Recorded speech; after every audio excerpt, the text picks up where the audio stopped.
Hello, നമ്മളിപ്പോൾ കണ്ടുകൊണ്ടിരിക്കുന്നത് കൊടുങ്ങല്ലൂരുള്ള അഴിമുഖമാണ് കേട്ടോ. അഴിമുഖം എന്ന് പറയുമ്പോൾ അതിൻ്റെ പ്രത്യേകത കടലും പുഴയും കൂടി ജോയിൻ ചെയ്യുന്ന സ്ഥലമാണ്. അപ്പോൾ ഇത് മുസിരിസ് ഹെറിറ്റേജ് പ്രൊജക്റ്റിൻ്റെ ഭാഗമായിട്ടുള്ളതാണ്. അപ്പോൾ ഇത് നല്ലൊരു പ്ലേസാണ്. നാച്ചുറൽ ബ്യൂട്ടി എൻജോയ് ചെയ്യാം. ഇതിൽ സൺസെറ്റൊക്കെ കാണാൻ നല്ല ഭംഗിയായിരിക്കും. ഇപ്പം ഞങ്ങൾ നിൽക്കുന്ന ഈ മുനമ്പത്ത് ലെഫ്റ്റ് സൈഡിൽ പുഴയും റൈറ്റ് സൈഡിൽ കടലുമാണ് കേട്ടോ. അത്ര ഭയങ്കര ക്രൗഡൊന്നുമല്ല, പക്ഷെ നല്ല പീസ്ഫുൾ പ്ലേസാണ്. തൃശ്ശൂർ ഡിസ്ട്രിക്റ്റിൽ നല്ല അട്രാക്റ്റീവായിട്ടുള്ള ഒരു ടൂറിസം പ്ലേസാണിത്. അപ്പോൾ നമുക്കിവിടെ ടിക്കറ്റ്സൊന്നും ഞങ്ങൾ കണ്ടില്ല, അങ്ങനെ എക്സ്പെൻസ് ഒന്നും അധികം വരുന്നില്ല.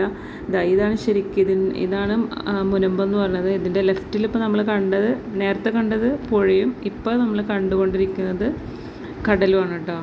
നിറയെ ബോട്ടുകളും മീൻകാര ബോട്ടുകളൊക്കെ പോയിക്കൊണ്ടിരിക്കുന്നുണ്ട്. നല്ല ആക്റ്റീവായിട്ടൊരു സ്ഥലമാണ്.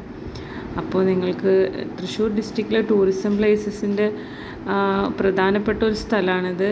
എല്ലാവരും ഇവിടെ വിസിറ്റ് ചെയ്യണം. ഇപ്പോൾ ഞങ്ങളുടെ പ്ലേസായ ഗുരുവായൂരിൻ്റെ തൊട്ടടുത്താണിത്. കുറച്ച് ഡിഫറൻസ് വരുന്നുള്ളൂ. അപ്പോൾ എല്ലാവരും വിസിറ്റ് ചെയ്യണം. അത്ര ക്രൗഡല്ലാത്തതുകൊണ്ട് നമുക്ക് ഏത് സമയവും ഭയങ്കര ഈസി ആയിട്ട് എത്താം. പിന്നെ നൈറ്റിലൊക്കെ ഇവിടെ ചെറിയ ചെറിയ റെസ്റ്റോറൻറ്റ്സ് ഒക്കെ ഉണ്ട്. Okay, thank you, by.